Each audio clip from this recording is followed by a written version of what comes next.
sais, notre vision depuis le jour 1, c'est de démocratiser l'intelligence artificielle. Et là, on a développé pas seulement un outil de plus, on a développé un médium de plus. Comment on met la technologie dans les mains du monde? Si tu l'utilises pas, ben c'est que tu vas être en retard. Il n'y a plus d'industrie, il n'y a plus d'entreprise assez petite pour dire « j'utilise pas du tout les AI ». Tous les rôles dans toutes les organisations peuvent se faire aider par l'intelligence artificielle. C'est pas plus compliqué que ça. Bonjour, ici Cléo Maheu. J'ai la chance d'accompagner depuis des années des entrepreneurs dans la croissance de leur entreprise et j'avais vraiment envie de faire briller leur histoire, souvent atypique, en créant le podcast Histoire d'hypercroissance. Cet épisode vous est présenté par Hypercroissance qui se spécialise dans la croissance humaine et pérenne des leaders et leur organisation. Notre raison d'être est vraiment d'humaniser la croissance des organisations avec nos livres, nos formations en ligne, nos bootcamps, notre accompagnement collectif, le Mastermind Hypercroissance. Ensemble, nous pouvons surmonter les défis, voir plus clair et avoir un impact. Apprenez-en plus sur hypercroissance.com. Ça fait plus de 5 ans que l'équipe y met tout son cœur à la réalisation de ce balado. On voit dans les statistiques que la majorité de nos auditeurs ne sont pas abonnés. Alors, j'ai une faveur à vous demander de cliquer sur le bouton « S'abonner ». Ça aide le podcast plus que vous le pensez. Plus l'audience grandit, plus nous pouvons continuer de vous offrir des histoires hyper inspirantes. Merci et bonne écoute. Bienvenue, Dominique et Olivier. Très heureuse de vous avoir ici aujourd'hui pour un sujet de l'heure, l'intelligence artificielle. Merci d'être là. Merci de nous recevoir. Ouais, Merci beaucoup pour l'invitation, c'est un plaisir. Super le fun parce que vous avez toutes les deux un bagage extraordinaire. Donc, je dis un peu vos titres. Donc, Dominique Dany, qui est cofondateur et président innovant de MoveAI. Je peux-tu te nommer comme ça? Tu peux te nommer comme ça. C'est bon. Et on a Olivier Blais, qui est chef des technologies, donc toute la science reliée à l'intelligence artificielle. C'est toi le cerveau de l'opération. On va dire ça comme ça. On peut dire ça comme ça aussi, cofondateur avec Dominique. Cofondateur. Fait qu'on a les deux cofondateurs, mais il y a d'autres mondes aussi dans votre équipe, hein? Oui, on est 5 cofondateurs. On a parti ça 5 à part égale il y a 5 ans et demi. Donc, toujours là depuis, puis on a beaucoup de plaisir à bâtir ça ensemble. Fait que là, j'en ai 2 sur 5. Fait que là, je suis très chanceuse aujourd'hui. Hein? C'est ça, c'est bon, 2 cofondateurs. Excellent. Alors, quand je commence les podcasts Histoire d'hypercroissance, en fait, mon intention, il y a le mot histoire qui est important parce que j'aime connaître l'histoire des gens. C'est ça qui me passionne parce que c'est beau. On aura beau parler d'intelligence artificielle, on aura beau parler de croissance. Il y a quand même des humains derrière toutes ces opérations-là. Et j'ai eu la chance, Olivier, de te découvrir. Tu es venu présenter dans mon mastermind pour nous démystifier un peu l'intelligence artificielle. Puis là, j'ai comme fait, OK, là, je veux vraiment qu'ils viennent parler au grand public dans notre podcast pour justement qu'on soit capable de vulgariser ce sujet-là que je trouve qu'il y a comme des gens qui embarquent, puis c'est la solution à tout, puis il y en a d'autres qui résistent. Mm-hmm. Fait que je pense qu'on va prendre le temps vraiment de démystifier ça et évidemment de parler de la belle hypercroissance de MoveAI. Vous venez d'être nominé employeur de l'année au Canada par Forbes, si ma mémoire est bonne, en 2024, right? Oui, exactement. Fait que c'est le fun, tu sais. Fait que là, vous avez plein de projets dans votre entreprise comme telle, mais vous avez un sujet d'actualité, je pense, pour notre communauté, justement, du podcast Histoire d'hypercroissance. Fait que vraiment, merci d'avoir pris le temps d'être là. Je vais commencer avec toi, Dominique. J'aimerais ça que tu me parles un peu de ton parcours, d'où tu viens, puis où vous vous êtes rencontrés. Oui. Je viens de l'Abitibi-Témiscamingue. Mon parcours d'entrepreneur, puis Oli est année que je le raconte, a commencé à 19 ans. J'ai acheté un bar. OK. Et, fait que très, très tôt, je suis tombé dans l'entrepreneuriat. 4 premières années à bâtir un bar, avoir 15 employés à 20 ans, c'était quelque chose. En Abitibi, ça? En Abitibi, à Rwanda, la faculté de la bière, oui. si certains ont déjà été là. Donc, j'ai très vite compris que j'avais vraiment ça dans le sang. Probablement un TDAH non diagnostiqué. Mais, tu sais, l'école, pour moi, j'étais dans le corridor, j'étais un peu trop tannant, puis j'étais toujours en train de déranger et de vouloir que ça bouge. Je vais avoir de la misère à rester assis 1 heure ici, d'ailleurs, pendant le podcast. Non, tu vas voir, avec moi, ça passe vite. Tu me connais pas, moi. Donc, ça s'est pas super bien terminé. Puis, donc, mon père m'avait endossé. Je devais rembourser avec... Je venais d'avoir un enfant, donc j'ai eu un enfant tôt, à 23 ans. Et là, mon père enseignait les mathématiques et l'informatique. Je me suis dit, peut-être que l'informatique informatique, c'est un bon domaine pour repartir sur une autre track. Donc, je suis parti de l'Abitibi. J'ai fait un cours de programmeur analyste à la base, travaillé une dizaine d'années chez CGI, où j'ai appris c'était quoi faire du conseil, de la consultation, servir des clients et en même temps développer des solutions informatiques. Donc, mon histoire informatique commence là, puis je me dirige assez rapidement vers l'agilité. Ce qui me fait beaucoup triper, moi, c'est beaucoup plus l'humain que la techno. J'aime les deux, donc j'ai toujours été proche des deux, mais mon volet à moi, c'est beaucoup plus la gestion des humains. Puis, donc, l'agilité m'a beaucoup attiré. J'ai été à Pyxis Technologies, une firme de Laval qui a fait, pour ceux qui connaissent, là, la certification Scrum Master, Product Owner, etc. Donc, beaucoup de formations agiles ont été données par Pyxis. J'ai été partner là 5-6 ans. Et c'est là que j'ai connu Simon Debain de GSoft, qu'on appelle maintenant Workleap.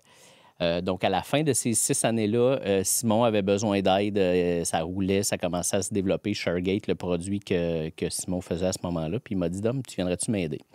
Donc, je suis allé à GSoft pendant 4 ans. J'étais le CEO de ShareGate, donc un des 2 projets de GSoft dans ce temps-là. Et c'est là que j'ai eu la chance de connaître la majorité des associés de MoveAI aujourd'hui. Donc, 4 des 5 associés ont passé par GSoft. On s'est connus là. On a eu beaucoup de plaisir à travailler ensemble. J'avais à ce moment-là recruté Olivier comme Head of AI chez GSoft. Et on s'était toujours dit, garde, après, si on fait autre chose, on fera autre chose ensemble. Et surtout, on essayait de faire de l'intelligence artificielle à ce moment-là. Là, on parle de 2017, peut-être, 2018. Ben, 2000. Même 16, peut-être même, oui. Donc, Oli est arrivé, puis on faisait des projets d'intelligence artificielle, puis c'était déjà difficile de déployer ça dans une organisation aussi innovante que GSoft. Fait que là, on s'est dit, mais comment le monde, les entrepreneurs au Québec vont faire pour utiliser cette technologie-là? On fait de la recherche depuis 30 ans à Montréal avec le MILA, la fondation du MILA, etc. Et ça restait beaucoup dans tout ce qui était théorique et très peu appliqué. Donc, nous, dès le départ, on a dit avec MoveAI, on veut vraiment s'assurer que cette technologie-là va être déployée dans les organisations pour régler des vrais enjeux d'affaires. Donc, c'est à ce moment-là qu'on a décidé de fonder en 2018 MoveAI avec Olivier et 3 autres partenaires. Fait que ça a commencé comme vous 5, mais aujourd'hui, là, on est à 2024. Il y a combien de personnes au sein de l'équipe? Aujourd'hui, on est à peu près 55. Ça varie, là, ça va vite. On recrute beaucoup et je pense qu'on est autour de 55 aujourd'hui. Autour de 55, on parle d'une croissance de 45 en 2024. Oui, OK. Une bonne croissance. Puis là, ça se poursuit aussi parce que là, on a tout mis en place pour continuer notre croissance. Donc là, on est vraiment sur une belle lancée présentement. Une belle lancée. Puis parle-moi de toi, Olivier. Oui, je peux parler de moi. Moi aussi, entrepreneur dans l'âme. Je me rappelle, je me suis même parti des entreprises, des petites entreprises quand j'étais jeune. J'ai tout le temps eu la fibre entrepreneuriale. Quel type d'entreprise, par curiosité? Des entreprises. J'ai parti d'une entreprise de vêtements quand j'étais très jeune.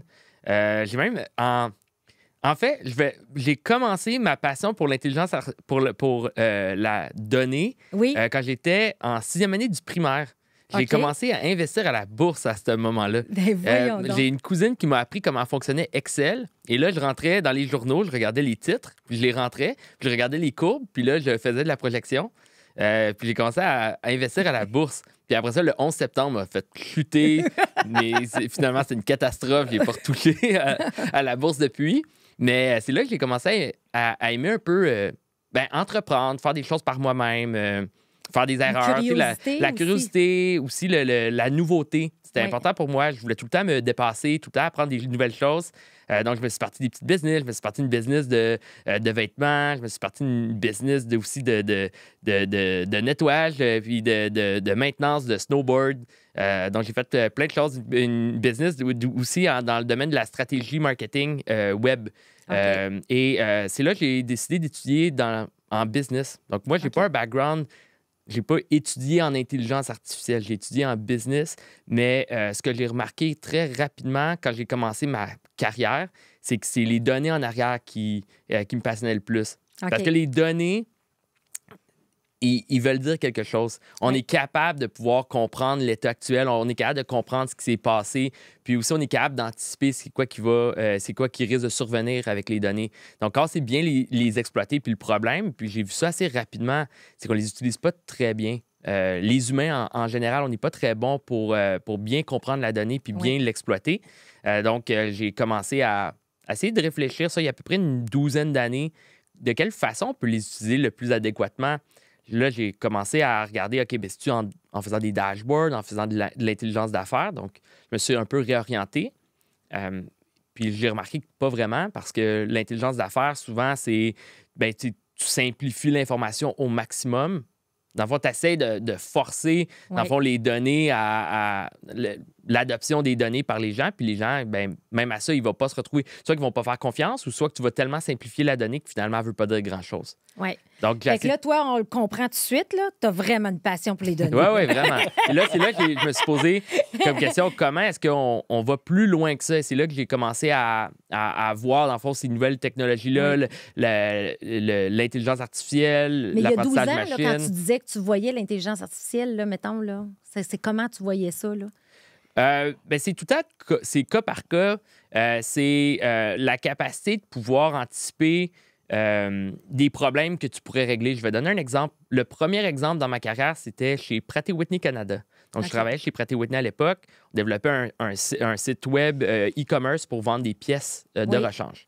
Et là, une question, c'était de dire quelles pièces mettre sur le site transactionnel pour les vendre. La plupart des pièces étaient tout le temps backorder. Puis là, c'est OK, bien, son backorder, il ne faut pas être magicien pour savoir que ça te prend des pièces dans tes stocks pour les vendre. Mais lesquelles pièces tu dois avoir en stock pour maximiser tes ventes?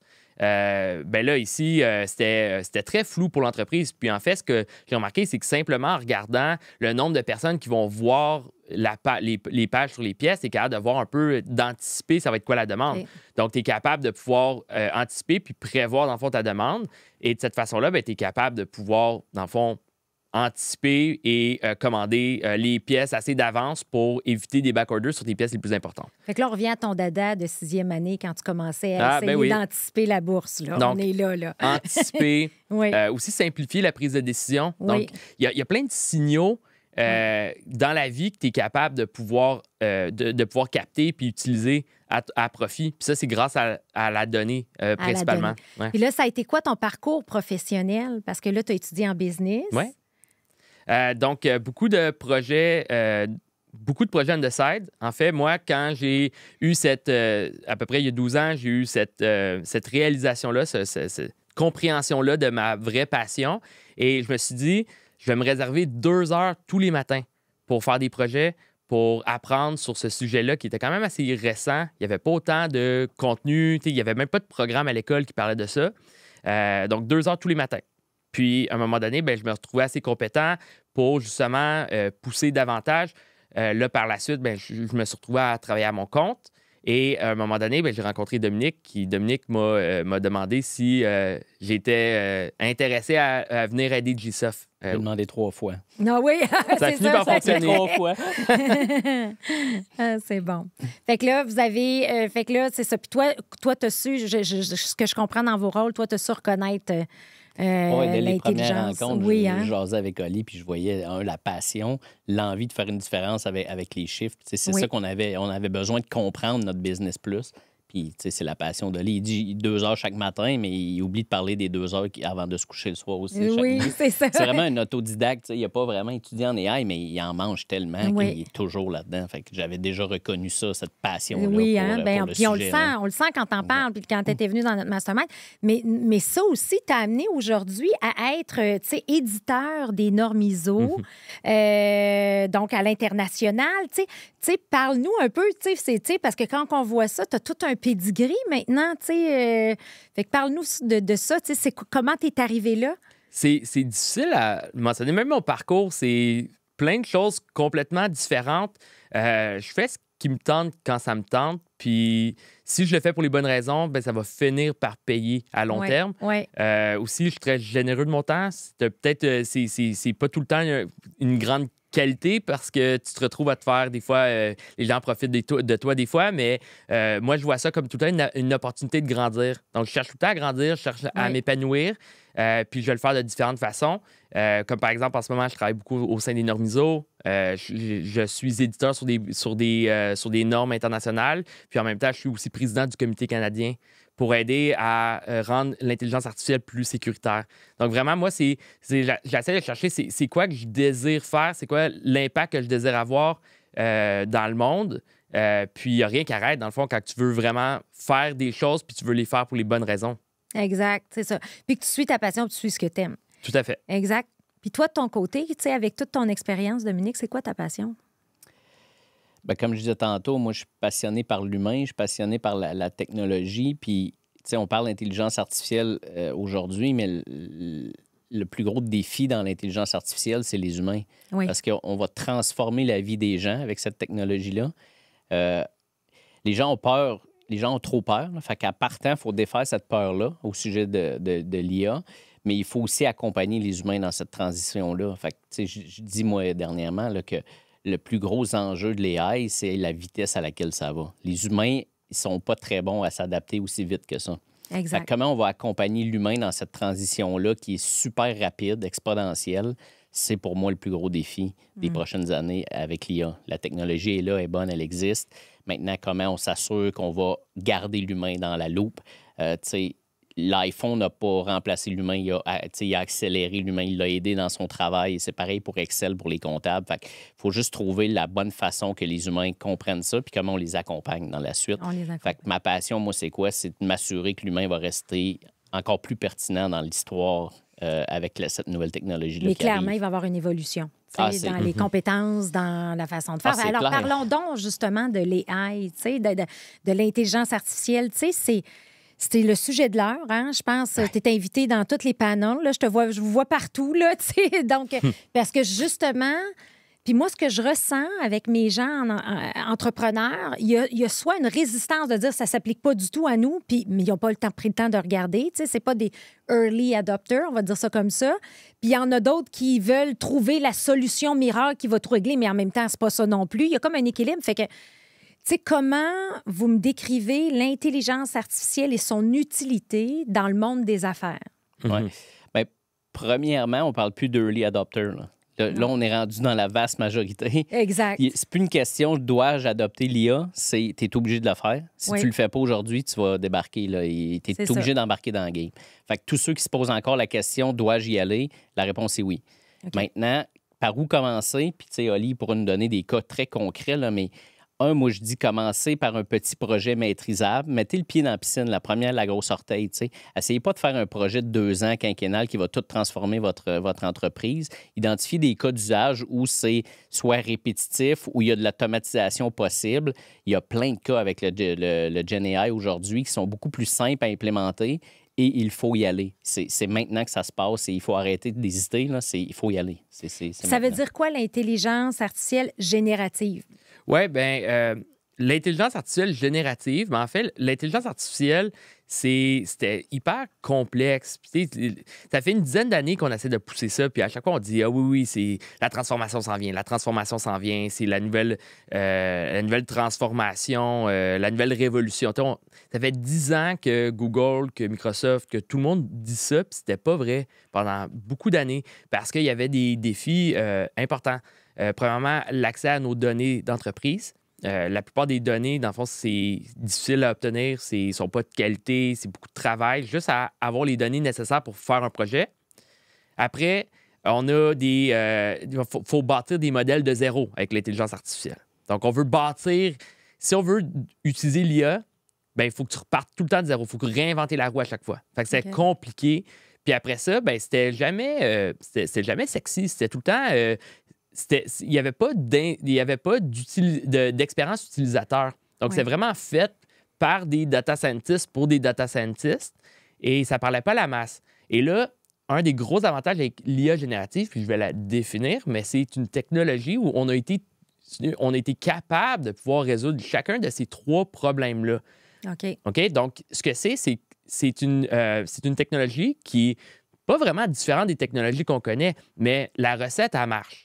Donc, on s'est retrouvé à utiliser une quantité phénoménale de données qui sont accessibles par le web. Donc, c'est des données qui sont publiques.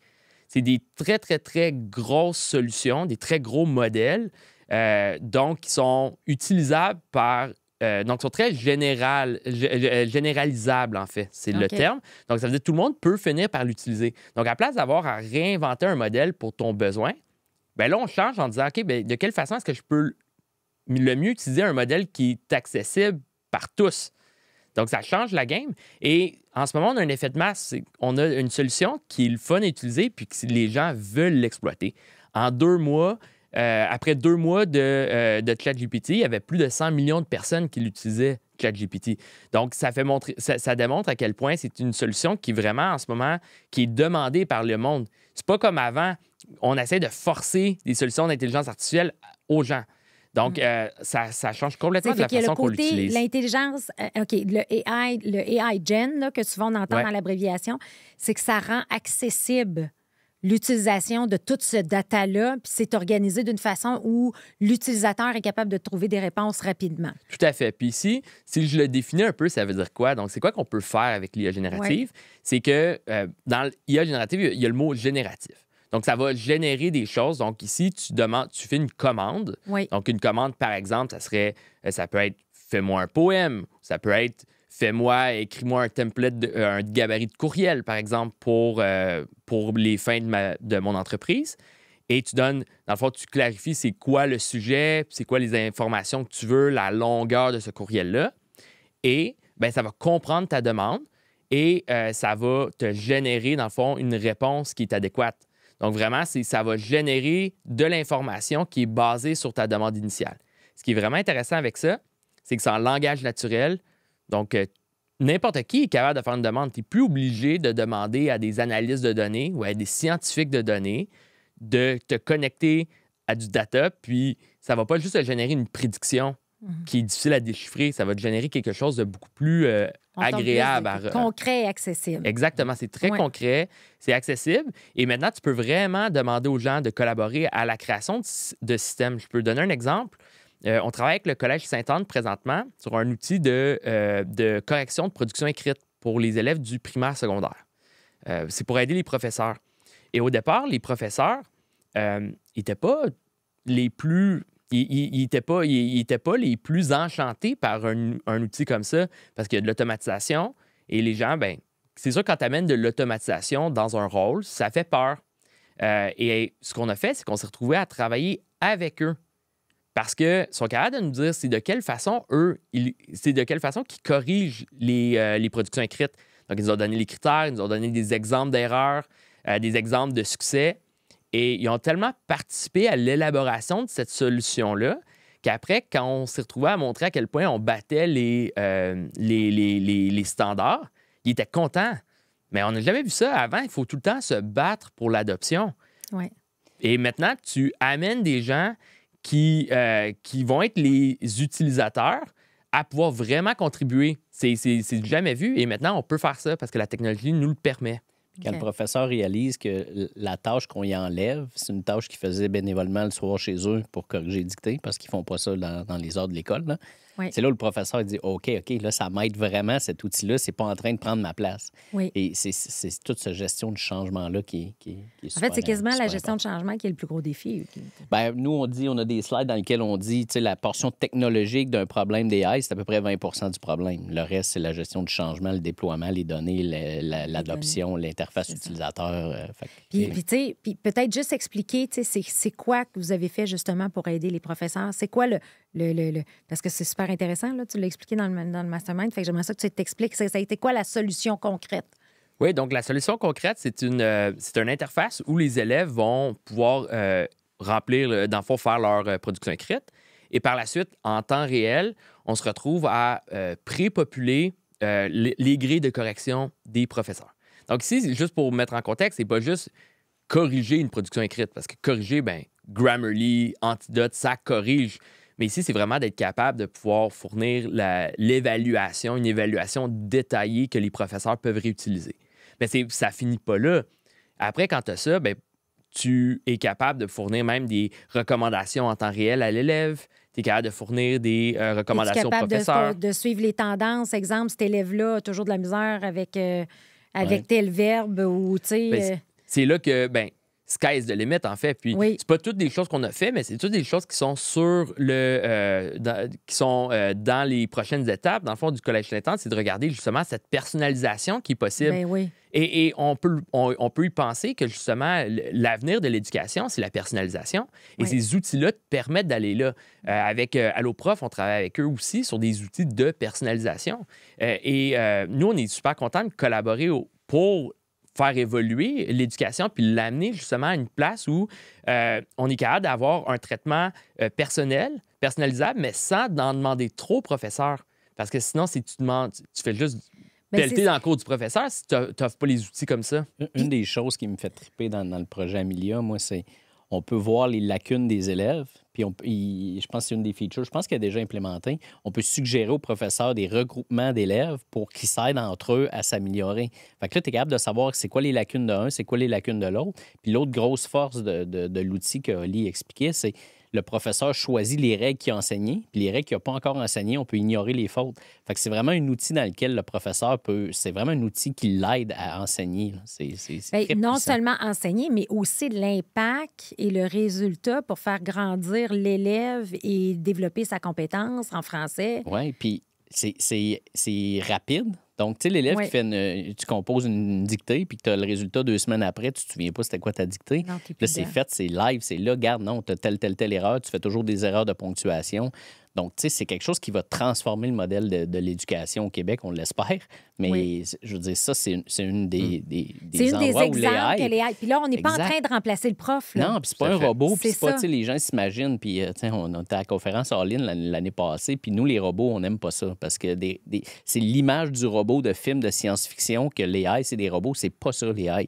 L'AI, on automatise la correction d'une dictée. Nous, notre kiosque à Orline l'année passée, puis ça a fait fureur, il y avait, je pense, 2000 bananes dans une boîte en plexiglas dans le plein milieu de notre kiosque.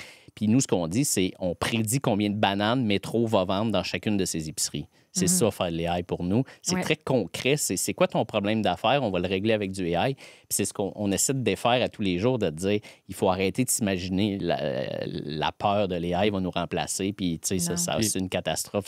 On n'est pas là du tout. Là. On est à des centaines d'années. Je ne sais pas combien d'années, mais pour l'instant, c'est pas dangereux. On n'est pas là. Puis c'est pas le but, là. Par contre, puis tu sais, moi, je vois la plus grosse douleur que les entrepreneurs vont vivre en ce moment, c'est que présentement, on a vécu, pandémie, changement au niveau des cultures organisationnelles, pénurie de main-d'œuvre, travail hybride, masse salariale qui a grimpé dans le piton. Puis là, il faut trouver de l'efficience puis de l'efficacité. Ouais. Moi, je vois tellement l'AI comme un bel outil à ça. Donc, je vais te donner un exemple là-dessus. Excuse Ali. Tu sais, chez Métro, on prédit la demande pour tout ce qui est produits frais, fait que tout ce qui est fruits, légumes, viande, dans tous les épiceries Métro. Puis quand on a bâti l'outil, on a travaillé avec un des meilleurs directeurs d'épicerie, qui était une des épiceries à Montréal. Puis on est capable d'atteindre son niveau de performance à lui. Fait que c'est un des meilleurs de la chaîne au complet. Okay. Une fois qu'on a atteint sa performance à lui, puis on déploie ça dans 100 épiceries, bien, ces gens-là, c'était quelqu'un d'expérience. Là, on va s'entendre, il n'était pas arrivé la semaine passée, ce gars-là. Il faisait peut-être 25 ans qu'il faisait ce job-là. Bien, on est capable d'encapsuler son savoir et de ne plus le perdre. Fait que tous ces départs à la retraite-là des gens, dans lesquels le savoir va disparaître, bien, c'est une opportunité en or de pouvoir conserver ce savoir-là dans des technologies. Comme si tu venais systématiser cette intelligence-là qui... Pour tout le monde. Pour tout le monde. Exact. Puis on amène tout le monde à aller au prochain niveau, le niveau du meilleur, tu sais. Fait que puis tu sais, je dis le meilleur, mais on veut pas atteindre les 100% meilleur, mais la meilleure de pratique, là. ou la pratique, moi, je veux dire, où l'approche éprouvée. Tu sais, l'approche éprouvée qui fonctionne, qui fait du sens pour l'organisation, parce qu'à quelque part, il y a un défi d'efficacité aussi. Ouais. Fait qu'en pénurie de main-d'œuvre, départ à la retraite et tout, il y a plein d'opportunités d'encapsuler ce savoir-là dans cette technologie. Dans les organisations.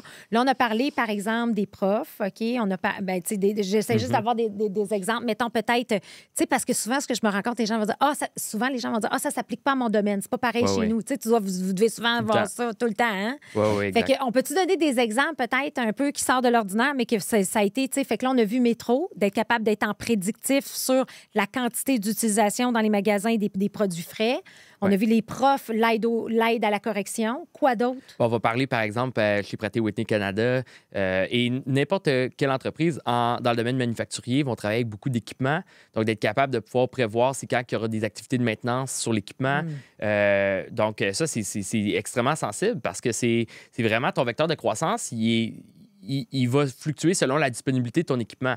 Donc, être capable de pouvoir avoir ton équipement opérationnel le plus possible, c'est un enjeu.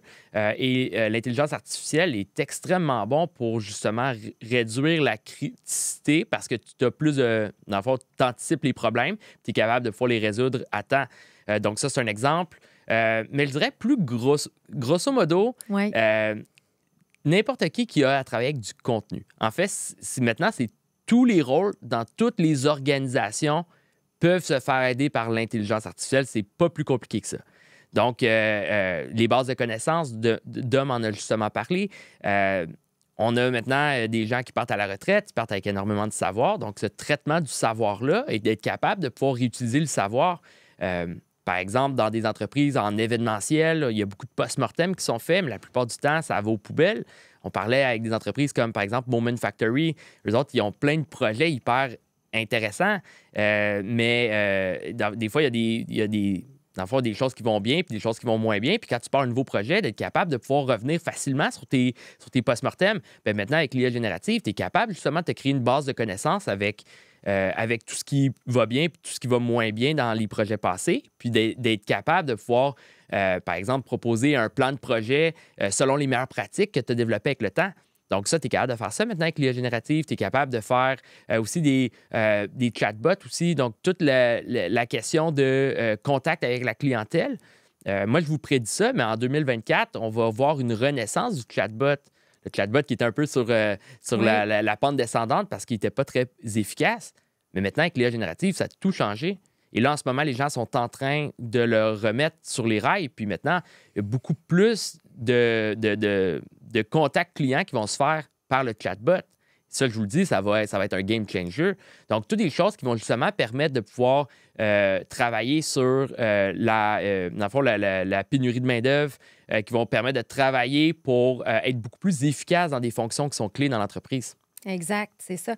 Puis ce que je vois aussi, c'est toute la notion de... Tu sais, ce que j'aime beaucoup de ce que tu dis, Olivier, c'est que tu parles de l'intelligence, de la rendre accessible, puis que tous les postes dans l'organisation, il faut faire preuve de créativité, mais peuvent passer par l'intelligence artificielle. Et une tendance que je vois peut-être plus au niveau du service ou des postes plus professionnels, c'est qu'ils se créent leur propre intelligence, générative, en fait, interne, où la donnée, elle est centralisée. Et c'est là que tu peux aller chercher dans ton propre data à toi. C'est ça, hein? C'est un peu ce que... J'ai de l'intelligence Lily, là, de McKinsey, ils ont leur propre intelligence. C'est un peu... Ça, c'est une tendance aussi qui s'en vient. Oui, puis ce qui est intéressant avec ça, c'est que c'est plus un projet de science en soi.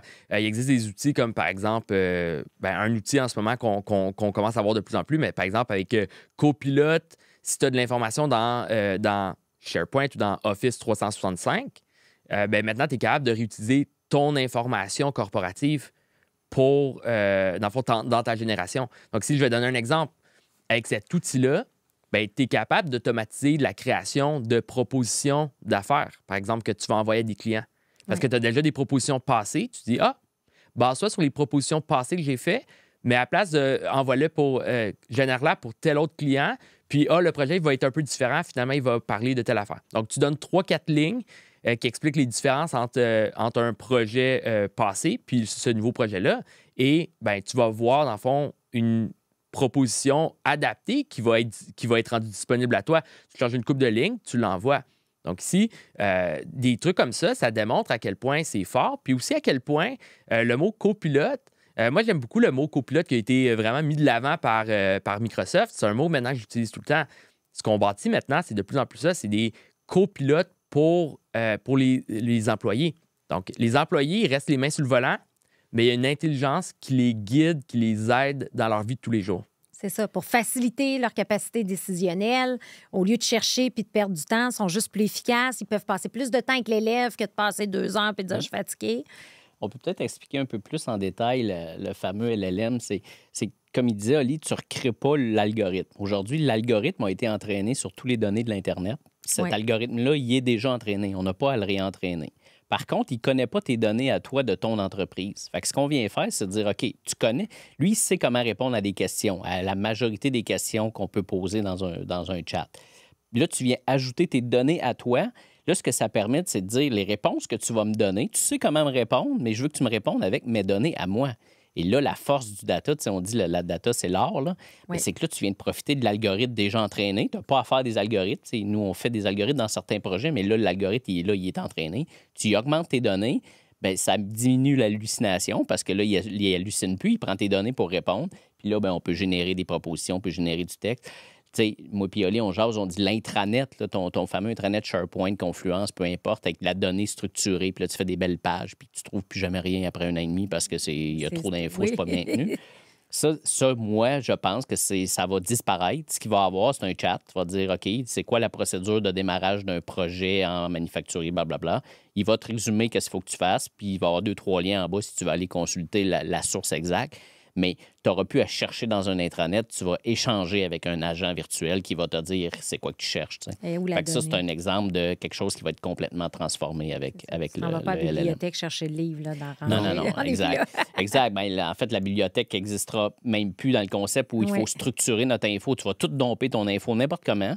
Puis tu vas dire à l'engin, prends cette info-là puis réponds à mes questions. Réponds à mes questions. Fait que là, ça change peut-être même la façon de dire je perds-tu encore du temps à organiser de l'information dans un intranet. Là. C'est des gros projets. Il va y avoir une évolution dans les rôles. Là. En fait, il y a 1 an, moi, quelque chose qui a changé ma perspective sur l'IA générative puis sur sur le digital en général, c'est les gens de Microsoft m'ont expliqué, ils disent, il y a de quoi qui s'en vient, ça va être big, c'est l'IA générative, puis en passant, c'est 10 fois plus performant pour la recherche que Google ou que Bing. Ben, Bing, ça doit être pas plus que 10 fois, là. 30 fois. Non. Mais ça va être beaucoup plus performant. Et ça, on sous-estime, ça veut dire quoi, ça, d'avoir quelque chose qui est extrêmement plus performant qu'un moteur de recherche qui était déjà très performant. Ça, ce que ça veut dire, c'est que ton information peut être structurée de n'importe quelle façon. Tu vas pouvoir plus facilement trouver l'information la plus pertinente. Et ça change vraiment de la façon qu'on travaille. Donc, ça veut dire qu'on peut maintenant utiliser des médiums différents. On peut faire de la recherche de base. On peut même utiliser maintenant la voix pour faire des recherches, trouver exactement l'information que tu désires. Puis en plus, l'autre avantage qu'on a trouvé avec l'IA générative, c'est que ça va aussi pas juste te vomir la réponse, ça va l'adapter pour répondre exactement à ta question. Donc, ça va la rephraser. Et là, on a développé pas seulement un outil de plus, on a développé un médium de plus. On n'était pas habitué de se faire répondre exactement ce qu'on voulait entendre.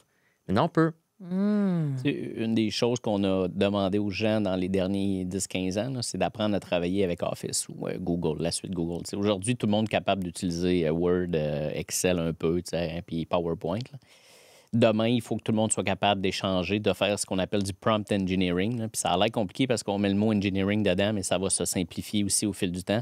Tout le monde devra apprendre à poser la bonne question à un chat GPT de ce monde. Parce que tout est dans la question. Si tu poses une question, fais-moi un poème, enter, tu vas avoir une réponse générique avec de l'hallucination puis tout. Mais si, il montre des fois les prompts qu'il fait, mais c'est une page complète d'instructions. Je suis ça dans tel rôle, dans telle organisation, je veux atteindre tel objectif. Puis tu pourrais l'expliquer mieux que moi, là, mais le fait de bien poser ta question à cet engin-là de Generative AI, c'est là que la qualité de la réponse, elle est, puis c'est là que tu enlèves l'hallucination, puis tu vas avoir vraiment un impact qui est vraiment plus grand avec la réponse. Fait que si vous voulez apprendre quelque chose, apprenez à échanger, à faire du prompt engineering qu'on appelle. Puis je pense que ça va devenir... Il faut enseigner ça à l'école secondaire. Bien, c'est ça que je me disais, tu sais, quand je vois mon fils là, qui étudie l'histoire, là, tu sais, apprends-en à trouver les bonnes réponses pour avoir ses réponses en histoire puis connaître son histoire. Exact. Piquer sa curiosité, tu sais, c'est comme... c'est fou, là. Oui, puis tu sais, bannir les engins de Generative AI des écoles, je veux dire, c'est comme si tu interdisais l'Internet, là. Ça se peut pas. Les gens essayent aujourd'hui. Apprenons à nos enfants à être critiques de la réponse qui est donnée. Apprenons à expliquer la réponse, être capable de la challenger. Mais je veux dire, on ne peut pas empêcher ça. Ça ne s'empêche pas. L'innovation, tu ne peux pas l'empêcher. C'est ça. Puis là, les gens vont dire, ah oui, mais là, on ne travaillera plus notre cerveau. Tu vas le travailler différemment. Exact. C'est différemment. C'est ça. Fait que maintenant, on comprend votre passion. Maintenant, on voit... Moi, ce que j'aime, c'est que Move AI, là, vous avez toutes vu ces tendances-là. Vous avez compris l'évolution. Puis là, vous décidez, les 5 partners, de partir ensemble. Et c'était quoi l'intention? Ça, c'est en 2018. Vous avez fondé Move AI. Et là, juste pour donner des données, on parle de 250 projets AI qui ont été faits depuis. On parle de 100 clients, des gros clients. Là, on parle d'Air Transat, Métro, Canam, STM. Vous avez vraiment travaillé sur des gros projets pour vraiment aider, moi, je dis l'économie de demain, là, le futur du monde des affaires. Comment ça a commencé? C'est quoi l'évolution? Toi, tu as un rôle humain, fait que tu dois aimer la culture. C'est quoi la culture chez MoveAI? Fait que peut-être juste comme nous parler un peu de la fondation, comme la fondation de cette organisation-là. Là. Oui. Donc, comme je disais, on se rendait compte que cette technologie-là était ultra puissante. Puis, on écoutait Olivier nous parler de ça, puis on disait, OK, la techno est vraiment là, ça s'en vient. Mais comment on va l'utiliser? Fait que nous, dès le début, là, c'est notre vision depuis le jour 1, c'est de démocratiser l'intelligence artificielle. Comment on peut prendre ça qui est compliqué, que personne ne comprend, on peut-tu mettre ça dans les mains de toutes les PME du Québec? Pourquoi? Parce qu'on investit dans l'AI au Québec depuis 30 ans, je le disais tantôt, puis il faut qu'il y ait un retour sur l'investissement. Puis pour qu'il y en ait un, il faut que tout le monde l'utilise. Puis si on le fait bien au Québec, notre PIB va augmenter. Puis c'est ce que moi, il va être fier un jour si je suis capable d'avoir un petit impact là-dessus. Donc, l'objectif ultime depuis le début, c'est ça, c'est de dire comment on met la technologie dans les mains du monde, puis pour propulser. Donc, on a toujours eu cette vision-là. On parle toujours du problème. On dit, tu sais, tu veux pas faire de l'AI, là. Je veux dire, c'est pas parce que c'est un buzzword, tout le monde aujourd'hui veut faire de l'AI, puis bon, c'était cool au début, là, parce que ça nous amenait des clients. Aujourd'hui, c'est quoi ton problème? Parle-moi de ton problème, puis je vais te le dire si c'est l'AI que tu as besoin. C'est peut-être quelque chose de plus simple que tu as besoin, mais on va toujours focusser à trouver une solution à ce problème. C'est quoi ton défi de croissance, là? C'est quoi ton goulot? Qu'est-ce qui t'empêche d'avancer, là? Exact. On va essayer de trouver des solutions, t'sais. Puis, tu sais, l'humain a toujours été dans nos conversations. Dès le début, on disait, tu sais, l'humain a la puissance AI. On a toujours voulu dire, nous, on ne va pas remplacer l'humain. Comment on accompagne l'humain? C'est quoi la business qu'on veut mettre en place? Fait que depuis le jour 1, l'humain a toujours été important chez nous. On met beaucoup de place à recruter des talents.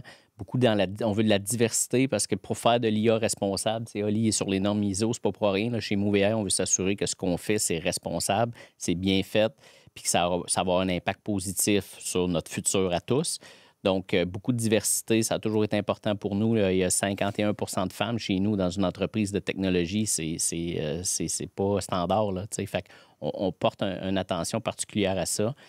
Et on essaie d'avoir les meilleurs humains possibles pour répondre à cette mission-là, qui est quand même compliquée. J'aime vos valeurs aussi, tu sais. Hein? Peux-tu me... Là, tu peux les nommer ou je peux essayer de les nommer. J'espère que j'ai ça. Vas-y. La première, pour moi, c'est le no bullshit. Oui. Puis, tu sais, on cherche une traduction française avec un mot un peu plus approprié pour la business à où elle est rendue, puis on ne trouve pas le mot. C'est plus que de la transparence. C'est de dire, soyons authentiques, soyons honnêtes envers nous. Donc, entre nous, disons-nous la vérité, puis travaillons ensemble à s'améliorer avec nos clients, qu'on appelle des partenaires. Donc, pour nous, si ce n'est pas la bonne technologie, si tu n'as pas besoin d'AI, on va te le dire. On ne va pas vouloir juste faire un projet d'AI pour faire un projet. Donc, cette notion de no bullshit-là, c'est vraiment dans notre ADN à nous. Tu sais, souvent, les gens me disent, je peux-tu dire ça à mon client? Oui.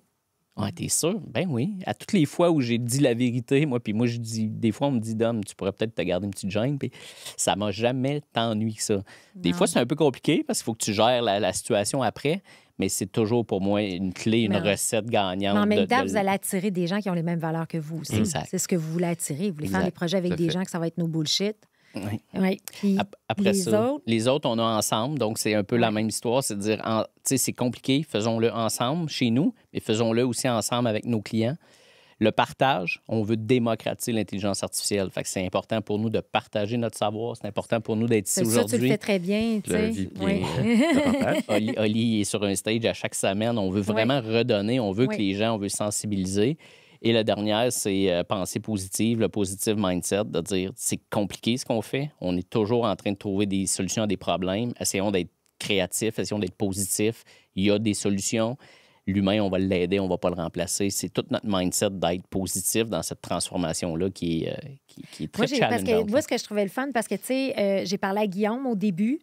Puis, tu sais, j'étais comme, wow, bien cool, c'est le fun. Tu sais, puis là, c'est comme, là, j'étais comme fouillée. Là, j'ai vu vos valeurs, puis là, j'étais comme, hey, wow, tu sais, sont vraiment bien définis parce que ça représente les deux cofondateurs que j'ai devant moi, tu sais. Puis, Puis quand on parle de le faire ensemble, d'être positif, j'aimerais ça, toi, que tu me parles un peu, parce qu'il y a tout aussi le grand débat qui plane autour du volet éthique Oui, tout à fait. de l'intelligence. Fait que, tu sais, parle-nous donc de ça un peu. Oui, bien, je peux en parler. Puis aussi, quand on parle de positive mindset, ça, c'est moi. Là. Je peux difficilement être plus positif par rapport à l'intelligence artificielle. Puis en fait, au niveau de l'éthique, c'est aussi un gros débat. Oui. Est-ce que... Et ça, plusieurs personnes me posent la question. Où est-ce que tu vois l'intelligence artificielle aller? Puis même au Canada, à Montréal, tu as des gens qui disent non, c'est une catastrophe. En ce moment, je ne peux pas dire que l'IA ne va pas remplacer l'humain. Mais c'est pas... Je suis en désaccord avec ça. Moi, j'ai un positive mindset et je suis très positif par rapport à ce que je vois. C'est sûr qu'en ce moment, je vais pas mentir, en 2024, on est dans le summum de l'inconfort par rapport à l'IA. On a des technologies qui sont extrêmement performantes. On commence à être vraiment bon pour les exploiter. On a encore très peu de réglementation, très peu de meilleures pratiques en place. Donc, en ce moment, c'est inconfortable. Mais pour travailler justement au niveau des normes ISO, je travaille beaucoup avec le Conseil d'innovation du Québec, je travaille avec le ministère de l'Innovation. Je sais tout ce qui s'en vient. Donc, en 2024, en 2025, il y a beaucoup de choses qui s'en viennent. Et pour vrai, on va vraiment faire du ménage. On va s'assurer que les mécanismes sont en place pour que tout soit justement plus sécuritaire, plus transparent. Et tout ça, justement, vient dans une perspective où c'est pour s'assurer que l'IA est responsable. Et en ce moment, je ne dirais pas que l'IA est irresponsable. C'est pas ça que je veux dire, mais en ce moment, c'est une définition qui est floue un peu. C'est vraiment chaque entreprise décide de sa définition de c'est quoi qui est responsable et c'est quoi qui ne l'est pas. Les entreprises essayent tout le temps de faire le maximum, mais dans certaines balises. Et ce qu'on veut faire, c'est que dans le fond, on va juste clarifier le jeu. On va juste s'assurer que tout le monde... Définir le carré de sable. Le bon carré de sable.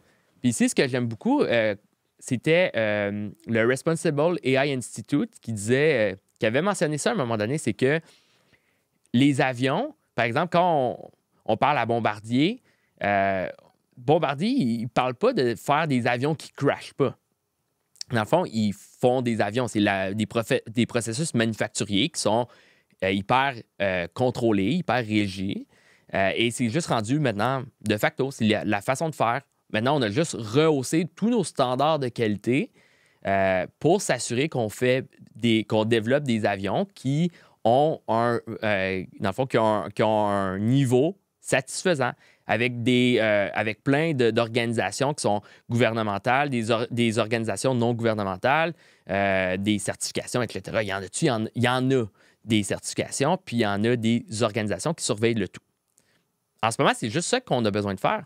Oui. Le calcul n'est pas complexe entre la situation actuelle puis où ce qu'on devrait tendre à aller. Et on va là. Donc, en ce moment, les gens qui disent justement qu'ils voient des scénarios catastrophiques, c'est qu'eux, dans le fond, ils voient en ce moment le flou, puis ils assument le négatif. Donc, parce qu'il y a du flou, il y a des mauvais acteurs qui vont l'exploiter. On va alimenter la machine, puis elle va être mal alimentée, puis ce qui va sortir, ce ne sera pas de la qualité. Puis... Donc, le but, c'est juste d'essayer de, dans le fond, créer ce carré de sable-là. Et en ce moment, moi, j'ai confiance qu'on a tout en place, qu'on est en train de tout mettre en place pour justement qu'on se retrouve à avoir une évolution pérenne de l'intelligence artificielle. OK. Puis ça devait arriver. Le signal d'alarme qui a été lancé par ces gens-là devait arriver pour réveiller un peu le gouvernement, réveiller qu'on se structure, qu'on s'établisse nos règles. Tu sais, il fallait que ça arrive. Là, c'est en train d'arriver. Il faut juste bien le faire, puis bien l'encadrer, puis continuer à innover. Parce que il faut absolument s'assurer que le Canada va rester un pays innovant. Sinon, est-ce qu'on est vraiment innovant par rapport au reste? Non, on est dans ça. les derniers du pays du G8, du G7, excuse. Mais on a beaucoup d'investissements qui ont lieu aujourd'hui en AI. Il y a des gros fonds de subvention comme Scale AI qui sont là, qui sont présents pour stimuler l'innovation. Mais il y a beaucoup de travail à faire encore. Fait qu'il faut rester vigilant, il faut rester allumé.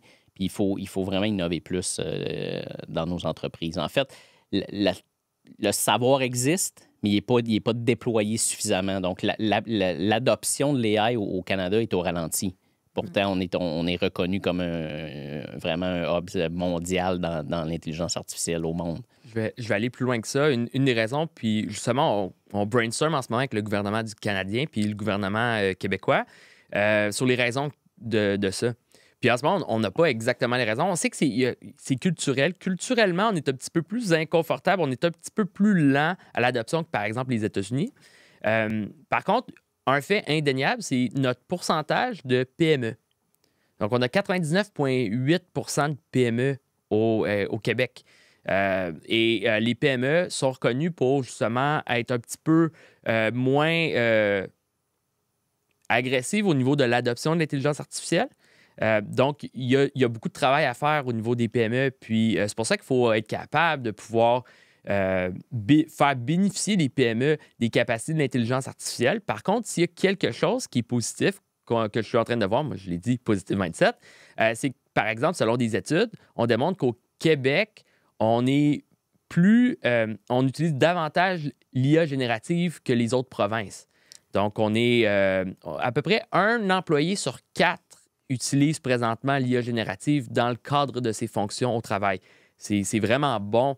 Et ça, il faut continuer là-dessus. Il faut continuer sur cette lancée-là. Selon moi, l'IA générative et l'utilisation de l'IA générative dans les fonctions des PME, c'est vraiment la façon qu'on va pouvoir aller gagner en efficacité pour justement démontrer, pour aller chercher, dans le fond, la productivité qui nous manque au Québec. Productivité, puis on revient à la base. Tu sais, quand vous travaillez votre modèle d'affaires, vous, quand vous arrivez chez un client, c'est quoi ta douleur, c'est quoi ton pain, c'est quoi ton problème? Puis moi, pour travailler avec les entrepreneurs, le plus gros défi qu'il y a en ce moment, c'est l'efficacité opérationnelle, c'est d'avoir une base salariale qui fait du sens. Mais tout ça peut aider. Tu sais, juste augmenter les capacités humaines et décisionnelles avec l'intelligence générative, là, c'est comme... Mais on dirait que... Je me sens, tu sais, des fois, j'en parle, là, puis je fais face. Puis, tu sais, je suis absolument pas experte, là. Ouais. Mais moi, dans ma tête, je le comprends. Je sais que c'est vers là qu'il faut s'en aller. Mais comment ça, on a de la misère à faire avaler la pilule, là, tu sais? Entre comprendre que c'est important, puis de voir comment je peux débuter un projet chez nous, puis j'ai pas le temps. Je manque de main-d'œuvre, je suis à côté, tout le monde est dans le jus. Puis, fait que là, il faut que tu libères du temps pour faire ça, mais en sachant que ça va t'en libérer par la suite. Fait que là, je commence par où? T'sais, il faut à un moment donné accepter d'investir du temps pour mieux comprendre ça. C'est ce qu'on essaie de faire avec, on a ce qu'on appelle un atelier de découverte où on va être dans une salle pendant 2 jours avec des clients où on fait de l'exploration de use case. Parle-moi de tes enjeux, parle-moi de ce qui est répétitif, parle-moi de tes processus. Puis là, ensemble, avec l'équipe du client, on va être capable de découvrir sont où les plus gros gains qu'on peut faire rapidement en déployant du GenAI. Souvent, c'est du GenAI qui va nous amener là rapidement. Mais on est encore aujourd'hui la difficulté comme entrepreneur à voir, je prends ça par quel bout. Il faut qu'on devienne meilleur. Puis même nous, chez MovAI, on doit devenir meilleur à éduquer les gens, à ce que les gens comprennent le potentiel de cette technologie-là. Puis c'est des raisons pourquoi on vient ici aujourd'hui. C'est comment on devient meilleur et puis que les gens, ils catchent, que de dire, OK, non, il faut que j'en fasse puis je sais par où commencer. Aujourd'hui, on n'a pas encore, je pense, trouvé la clé de voûte qui va vraiment ouvrir la porte à tout le monde. On doit continuer d'éduquer, on doit continuer de sensibiliser, puis on doit même adapter notre message, notre discours. On est bon aujourd'hui, on fait des gros projets, déployer des projets chez Métro, c'est quelque chose, mais c'est pas en déployant des projets chez Métro que je vais avoir un impact sur le PIB du pays. Si je veux faire ça, il faut que j'accompagne plus les entrepreneurs, les PME. Puis encore aujourd'hui, on doit travailler plus fort tous ensemble. Puis l'écosystème essaie de le faire, mais on doit continuer à faire ça pour vraiment avoir un impact. Puis il faut que tout le monde soit capable de faire des projets d'AI. Puis, tu sais, moi, dans mon coaching d'hypercroissance, là, tu sais, puis on dit de mettre en place les meilleures pratiques d'affaires. Puis aujourd'hui, tu sais, on dit une bonne stratégie de croissance, une proposition de valeur unique. Bien, si tu surfes sur la vague du AI, puis que dans ton industrie, tu es le premier à implanter en construction, de diminuer ton estimation de 6 semaines à 2 semaines, bien, tu viens quand même de trouver un avantage distinctif qui peut réellement t'aider dans ton modèle d'affaires. Oui. Il y a deux... n'as plus le choix. Les entreprises qui vont réussir dans le futur, c'est des entreprises qui vont adopter l'intelligence artificielle. On n'a plus le choix aujourd'hui. Fait qu'il faut s'y mettre, il faut comprendre, il faut y mettre du temps, de l'énergie, il faut mettre ça dans son plan stratégique. Oui. Nous, on a une équipe aujourd'hui dédiée qui conseille les entreprises sur c'est quoi la feuille de route, c'est quoi le déploiement de la technologie chez vous. Puis la technologie, elle ne peut pas être déployée sans penser à l'AI aujourd'hui. Il faut l'inclure dans notre transformation numérique. C'est sûr. C'est game changer. Fait qu'il faut vraiment, vraiment qu'on s'y mette puis qu'on comprenne bien ce qu'il y a à faire. Oui, tout à fait. C'est super important de changer l'attitude envers l'intelligence artificielle puis aussi envers l'inconfort. Qu'est-ce qui est dommage que moi, je remarque de plus en plus, c'est que les gens sont inconfortables dans leur vie de tous les jours en ce moment. Par exemple, parce que c'est pas optimal, les gens sont pas tout à fait efficaces parce qu'il manque du monde, mais c'est un peu... Au moins c'est que c'est prévu, puis c'est certain que tu vis ces problèmes-là, puis que demain, tu vas le vivre, le même problème, si tu ne travailles pas dessus. En ce moment, on essaie de résoudre des problèmes, mais ça amène une certaine incertitude, puis les gens préfèrent vivre le même problème à long terme à la place d'essayer de le résoudre. Donc, je dirais qu'au départ, c'est d'être prêt à être un peu inconfortable pour vraiment te faire amener ailleurs. Oui. Dès que tu as ça, après ça, parce qu'il y en existe. Il existe plein de cas d'usage. Puis on n'est plus des pionniers. Même dans la plupart des industries, on va être capable de trouver des équivalents ou on va être capable de trouver même des outils qui incorporent des fonctionnalités que tu aurais besoin. Déjà, là. Ça existe déjà. Là. On n'invente pas à roue. Là. Il existe une économie complète autour de l'IA. Il existe plein d'entreprises à travers le monde, même au Québec, au Canada, qui en ont déployé de l'IA et que ça fonctionne. Donc, c'est plus une histoire anecdotique. Tu entends ça dans un bar. Oui, telle personne a fait ça avec l'AI. Ben oui, mais lui, on comprend, mais les autres ne l'utilisent pas. Maintenant, les gens l'utilisent. Puis si tu ne l'utilises pas, ben c'est que tu vas être en retard. C'est ça qui va arriver, autant au niveau de l'organisation, puis même au niveau de l'humain. Dom a parlé tantôt d'être capable d'apprendre à prompter, par exemple. Être capable d'utiliser ChatGPT, utiliser Copilot, utiliser Gemini. Parce que si tu ne le fais pas, ben, tu vas être moins performant que tes collègues. Il y a une étude de McKinsey, ça date déjà d'environ 1 an, qui démontrait que pour une grande variété de tâches, un employé qui utilise ChatGPT était en moyenne 25 plus rapide puis livrait 40 plus de qualité. Donc, on est plus rapide pour livrer de la meilleure qualité. Allô? Il faut passer à l'action parce que sinon, les autres vont être plus forts que toi. C'est un peu comme à l'époque, ceux qui commençaient à utiliser davantage, qui savaient comment chercher dans Google, par exemple. Tu es très bon pour faire des recherches, tu vas trouver plus facilement le stock, donc tu vas avoir plus d'opportunités. Oui. Bien, c'est la même chose. Maintenant, les opportunités vont venir à ceux qui savent comment bien prompter, comment bien utiliser l'IA générative, et les entreprises vont gagner le plus d'opportunités s'ils sont capables de bien exploiter l'intelligence artificielle dans leur processus et dans leurs organisations. Puis aujourd'hui, même nous, à l'interne, on travaille fort à déployer, évidemment, des solutions d'IA pour nous-mêmes.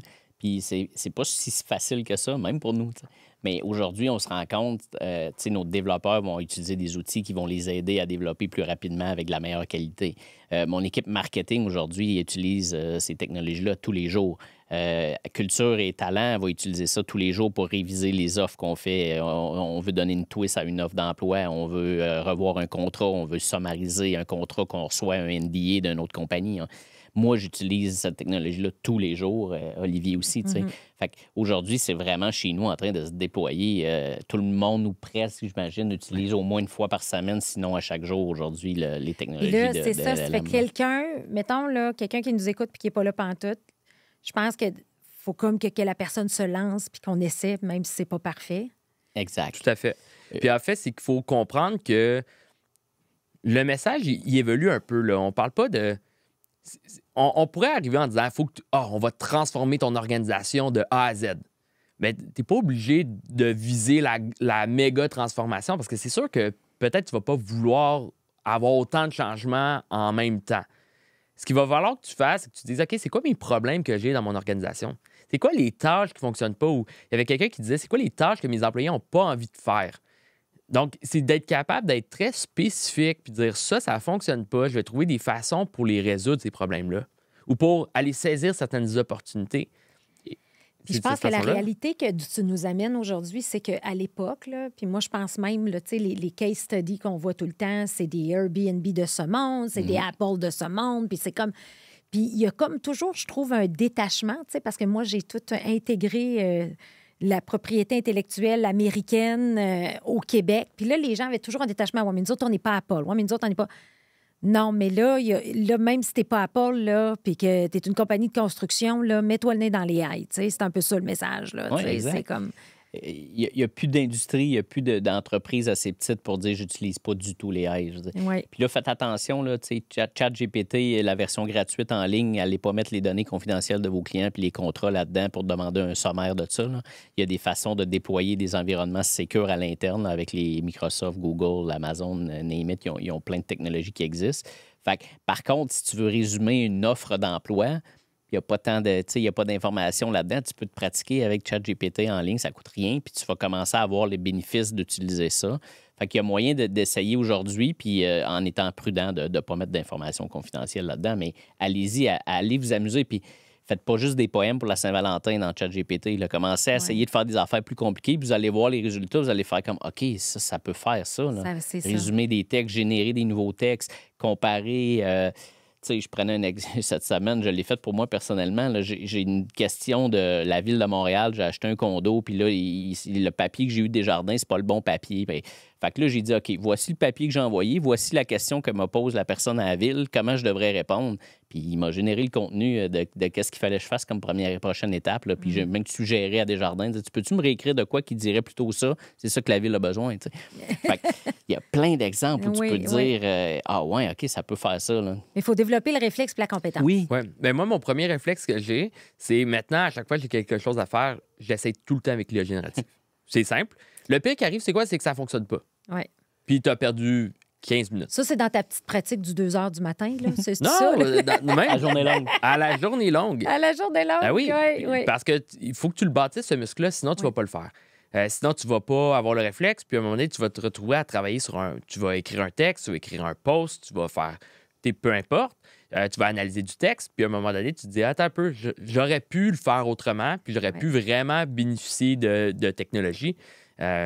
Donc, il faut que ce soit dans la vie de tous les jours.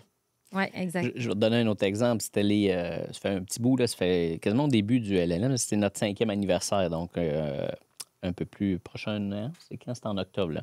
Donc, l'équipe marketing a décidé par eux-mêmes de dire on va générer des images avec Midjourney dans ce temps-là. C'était le début de Midjourney. Puis, ils nous ont remis aux 5 ans des tableaux qui représentent nos valeurs, qui représentent l'histoire de Move AI. Puis, il y en avait une, c'était les 5 associés. Puis la photo a été générée par Midjourney, mais on se reconnaît. Moi, je sais je suis qui dans la photo. Puis c'est pas moi, là. C'est l'équipe marketing qui a essayé l'outil sans parler à personne. Ils n'ont pas trop demandé d'aide. Ils sont débrouillés. Puis ce que ça a produit, c'est magnifique. On a pogné des contrats après avec des clients pour les aider pour leur carte de Noël. C'est pas ce qu'on fait dans notre business. Mais c'est tellement facile. Puis c'est l'équipe marketing qui bilait des heures à la business pour faire des cartes de Noël. On a dit, crème, c'est tellement transformatif que mon équipe marketing aujourd'hui est capable de faire du travail facturable à des clients. Oui. Jamais on n'aurait pensé à ça dans un plan stratégique. Mais c'est juste parce que tu as la compétence à l'interne. Oui, parce qu'ils ont osé l'essayer, puis là, ils ont allé poser 2-3 questions peut-être, j'imagine, à Oli pour optimiser le prompt. Mais ça a donné des résultats qui sont débiles. Oui. Quelqu'un qui dit demain matin, là, je veux devenir bon dans le prompt, là, qu'est-ce que tu recommandes? Ce que je recommande, je recommande premièrement, il faut trouver c'est quoi la solution que tu veux utiliser. Dominique a mentionné tantôt les défis de sécurité de l'information. Il y a des défis au niveau des droits d'auteur. Donc, au départ, il faut juste que tu t'assures que la solution que tu vas vouloir utiliser, c'est une solution qui est sécuritaire. C'est pas très complexe. Il faut juste trouver exactement la solution que tu vas vouloir mettre de l'avant, être all-in. On parle ici d'être all-in dans une stratégie d'IA générative. Donc, trouve tes outils. Ça prend quelques... Parce que là, présentement, tu as le copilote qui est Microsoft. Tu as le Google, c'est Gemini. Il vient de sortir, non, au Canada? Ça fait pas si longtemps. Ça fait pas si longtemps qu'il est sorti. Là, ils sont rendus à... en ce moment, Gemini 1.5. Par exemple, 1.5 Pro, puis là, ça l'évolue. Donc, on va voir des évolutions qui vont venir aussi. Très performant aussi pour une panoplie de différentes tâches. C'est rendu très équivalent maintenant, les solutions. Okay. On va se retrouver aussi à avoir Claude 3, par exemple, qui est mis de l'avant par Amazon, qu'on va voir de plus en plus ici, qui est maintenant beaucoup plus aux États-Unis. Donc, dépendamment de la date de tournage, que vous allez voir ce podcast-là, peut-être qu'il va être là ou pas. Au Canada, on ne le sait pas. Mais bref, il y a plein de solutions qui sont équivalentes.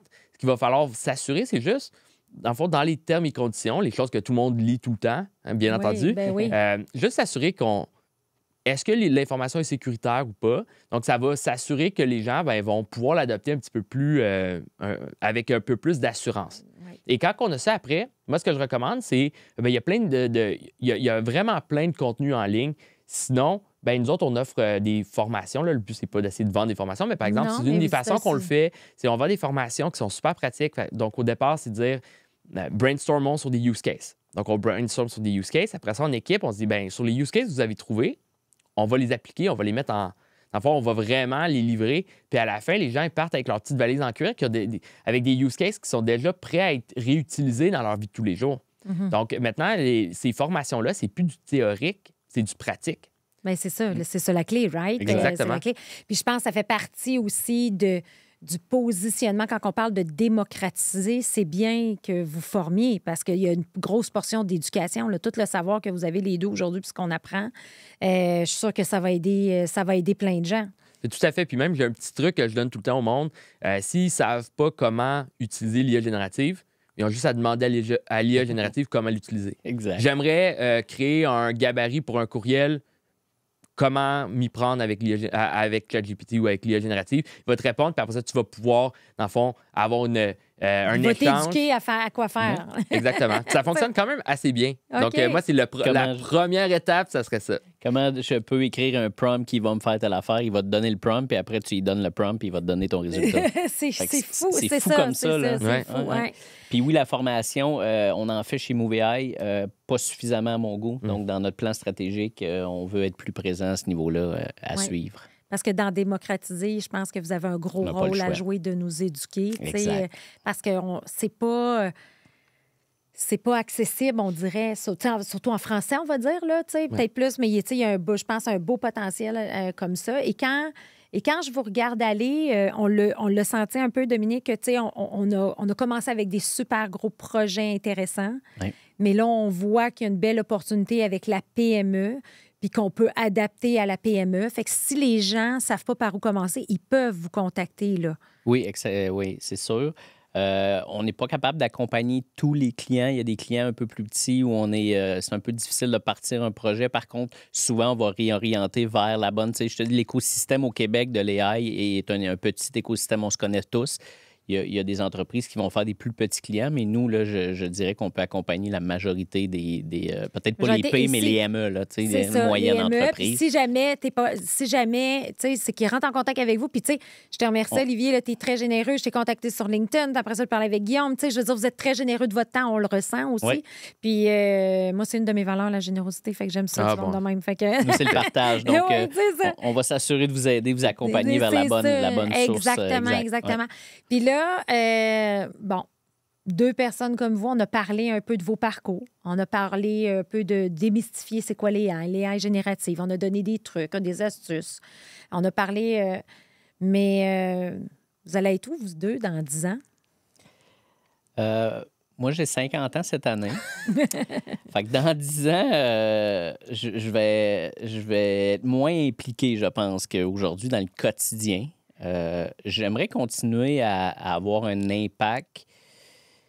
De plus en plus, je veux être capable d'aider plus macro. Donc, l'éducation a besoin de réfléchir à comment on va former. Oui. On parlait tantôt à l'école secondaire, il va falloir donner des cours de prompt engineering. J'aimerais ça... Je ne sais pas comment m'impliquer, mais j'aimerais ça être capable de faire changer ces choses-là qui sont plus d'avoir globales. Une influence peut-être à plus haut niveau, impact global sur... Continuer de m'assurer que le Québec, le Canada va être un joueur clé dans l'adoption de cette technologie-là. Continuer de m'assurer que l'humain ne sera pas laissé derrière. Continuer de m'assurer qu'on met en place les bonnes choses pour que ça apporte vraiment de la richesse au Québec, au Canada. Je pense que c'est là que je vais être dans 10 ans, mais je ne sais pas ce que ça veut dire. Mm-hmm. Oui, mais c'est correct. C'est bon, tu le nommes. toi? Moi, j'aime pas répondre à ces questions-là parce que c'est... il y a 10 ans, j'aurais jamais dit que je fais ce que je fais en ce moment. Par contre, ce que je sais que je vais faire, c'est que je vais continuer à travailler pour aider la transformation en entreprise, la transformation du travail. Définitivement, je vais suivre l'évolution de la technologie aussi, mais je ne sais pas où ça va me mener. Mais j'aimerais ça continuer à faire la même chose puis continuer à accompagner les gens. C'est tellement important. La technologie, la transformation, puis l'humain, tu mets tout ça ensemble, puis ça fait un mix qui est extrêmement important. Des fois, on a tendance à soit trop focusser sur la technologie, c'est un problème.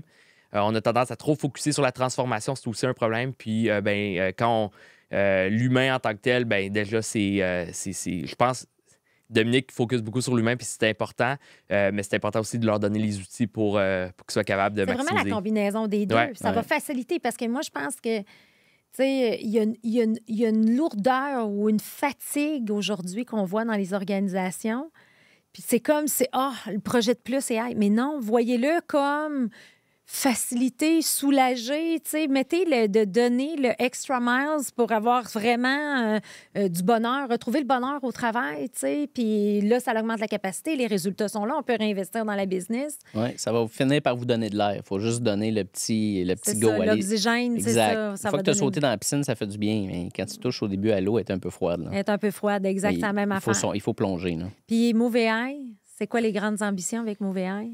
Move AI, on est très présent à Montréal aujourd'hui. On veut avoir un impact plus grand que ça. Donc, c'est sûr qu'on va vouloir sortir de Montréal. Il y a l'Ouest canadien, il y a le marché de Toronto qui est un marché avec où il y a plus de concurrence, mais c'est quand même quelque chose qu'on regarde. On veut avoir un impact sur la démocratisation du AI au Canada. Fait qu'il va falloir s'étendre plus que ça si on veut que on soit capable de mesurer notre impact.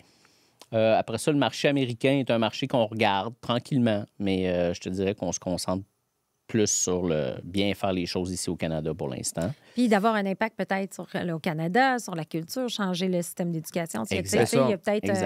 c'est ça. On commence à travailler là-dessus. Aussi, au niveau de... on parlait d'éducation, on met beaucoup d'emphase sur la formation. Donc, la formation, vraiment, ça va devenir un de nos focus très prochainement aussi. Donc, notre but, ça serait d'essayer de former l'employé de demain. Là. C'est pas un petit mandat qu'on veut se donner. Non, mais de révolutionner un peu cette façon-là, puis de la façon de le voir. Puis... C'est un des plus gros risques. C'est drôle parce que je parlais, moi, avec Éric Gingras, qui est président de la CSQ. Ce qu'il me disait, je lui parlais d'intelligence artificielle au niveau syndical, puis je disais, ça te fait-tu peur avec l'IA générative qui arrive? Puis là, il y en a qui pensent que, dans le fond, ça va abolir des postes. Puis il me dit, c'est pas tant que les postes soient abolis le problème. Si l'intelligence artificielle amène un bénéfice qui est tellement important que ça va justement faciliter ou ça va réduire la nécessité de certains postes, le plus gros problème, le problème fondamental, c'est qu'on ne va pas être capable de réentraîner notre monde. Le monde, ils ne vont pas se faire réentraîner, ils vont être laissés derrière. C'est ça le plus gros des défis. Ce n'est pas le problème technologique, c'est le problème de l'interaction entre la technologie et l'humain. Et ça, il faut clairement qu'on ait un rôle là-dedans. Ah oui, c'est clair. Oh mon Dieu, vous êtes inspirant. Est-ce qu'il y a quelque chose que vous voudriez dire en terminant? Parce que ça fait déjà... Ça va vite. Moi, j'aurais pu jaser toute la journée avec vous. Là. J'apprends tellement. Mais est-ce qu'il y a quelque chose qu'on aurait dû discuter? Une question que je ne vous ai pas posée. Mais c'est quoi le message que vous voulez laisser peut-être en terminant? Moi, je dirais, allez-y. Je l'ai répété plusieurs fois, mais osez. Puis, c'est même plus oser aujourd'hui. C'est une nécessité. Ton compétiteur le fait. Fait que si toi, tu le fais pas puis que tu hésites encore, lui, il a probablement déjà commencé. Donc, allez-y. Puis, je dirais, allez-y prudemment, allez-y avec un petit pas, puis c'est pas si difficile que ça. Vous allez vous rendre compte assez vite des petits gains qui sont comme, OK, ça peut vraiment m'aider, c'est vraiment utile. Le temps investi, le retour sur investissement, c'est débile. Même dans des projets de millions, nos clients, le ROI est sur 1 an. Là. Puis vous n'êtes pas obligé d'investir 1 million. Là. Vous pouvez y aller avec des petits pas qui vont vraiment avoir un retour rapide. allez-y, c'est maintenant que ça se passe. Et moi, je pense que si tu fais ce petit pas-là puis que les gens voient le gain rapide, ça va leur donner le goût, aussi, exact. probablement. Ton collègue va dire, qu'est-ce que tu as fait, toi, ça. Puis lui va se mettre en enfer, puis l'autre va se mettre en enfer. Puis, je disais tantôt, chez nous, c'est marketing, c'est culture et développement, c'est les développeurs, ça se propage. Ben oui, une fois qu'une division va commencer, vous allez voir, là, ça va se propager. Puis c'est pas si difficile que ça. Donc, ça fait peur pour rien aujourd'hui. L'AI, c'est beaucoup plus simple aujourd'hui à déployer que ça l'était il y a 18 mois. Okay. Ça va l'être encore le temps que ça passe, le podcast soit en ligne. Ça va être encore plus simple que c'est aujourd'hui. Ça va être vite. Exact. Ouais. C'est quoi le message? Le message, je pense que j'abonde dans le sens de Dominique. Allez-y, essayez... créer aussi, d'un point de vue de l'entreprise, je pense que l'entreprise va avoir comme travail de fournir tous les ingrédients pour créer ce cercle vertueux-là. On veut justement que les gens s'inspirent entre eux, ils s'aident, ils s'entraident, parce que tu as besoin d'avoir justement cette culture-là qui est axée vers l'innovation. Être capable de se motiver à mieux faire les choses, puis à questionner le statu quo. Oui, tellement. Questionner le statu quo. Excellent. Et là, il y a un bel événement qui s'en vient pour vous cet automne. Pouvez-vous nous en parler? Oui, mais c'est le plus gros événement d'AI au Canada. Avant, il y avait mais il y a encore lieu le World AI Summit qui est organisé par une compagnie anglaise où on ne se retrouvait pas tellement comme écosystème québécois avec Canadiens dans cette conférence-là. Et Scale AI, qui est la grappe canadienne, un fonds d'investissement de plusieurs millions qui subventionne beaucoup de projets d'AI au Canada. Donc ça, c'est une chose que vous pouvez regarder aussi.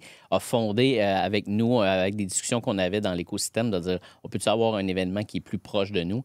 Et Scale AI a fondé cet événement-là qui s'appelle Scale All In, qui a lieu le 12, je pense, 11-12 septembre 2024. Donc, c'est un très bel événement. Si vous voulez venir voir ce qui se fait, c'est des projets concrets. Il y a des conférences qui sont données vraiment avec des clients qui viennent sur scène expliquer comment eux ont appliqué l'AI. Nous, on était là l'année passée avec notre kiosque de bananes qui a fait fureur. Fait que cette année, il va falloir y aller. Oui, la barre est haute. Là. On parle même aujourd'hui, il parle de l'effet banane. Là, quand All-In envoie à ses commanditaires, ils disent il va falloir que vous battiez l'effet banane. François-Philippe Champagne, quand il présente l'AI, il parle toujours des fameuses bananes de métro de Montréal. Donc, oui, on va être là, on va être présent, puis on va essayer d'être faire le prochain beau kiosque de l'événement. On travaille fort là-dessus. Puis, juste dire aux auditeurs qu'on va mettre toutes les informations sur cet événement-là au bas de l'épisode. Donc, un événement vraiment à ne pas manquer. Puis, c'est une tradition de refaire ça comme à toutes les années? Oui, ça va avoir lieu à tous les ans. Probablement à toutes les années pour voir. Et c'est d'aller à la rencontre des gens comme vous. Puis souvent, c'est ça, on pense que c'est loin de nous, mais là, il y a plein de belles opportunités plus près de chez nous qui sont là. C'est pas gênant, là. C'est un événement qui est vraiment bien organisé, que vous allez apprendre beaucoup. C'est à Montréal? C'est à Montréal, au Palais des Congrès, j'imagine. D'habitude, c'est Palais des Congrès, oui. Palais des Congrès, excellent. C'est plein de monde de chez nous qui sont là. On a souvent tendance à penser que l'IA, c'est américain. On fait tout le temps les liens avec les États-Unis, mais il y a tellement un bel écosystème canadien et montréalais. Donc, ça vaut la peine d'aller voir ça. Ça vaut la peine d'aller voir ça. Hey. Merci beaucoup d'avoir pris le temps d'être ici. Oui. Écoute, moi, je vous souhaite l'hypercroissance humaine et technologique et changeons le monde ensemble. Oui, mais merci beaucoup pour l'invitation. C'est un plaisir. Merci. Merci. Merci d'avoir été avec nous aujourd'hui. Si cet épisode vous a plu, prenez un moment pour vous abonner et nous laisser un commentaire. Cette petite action aura un grand impact car elle nous permet de toucher encore plus d'entrepreneurs passionnés comme vous. À très bientôt pour une nouvelle histoire inspirante.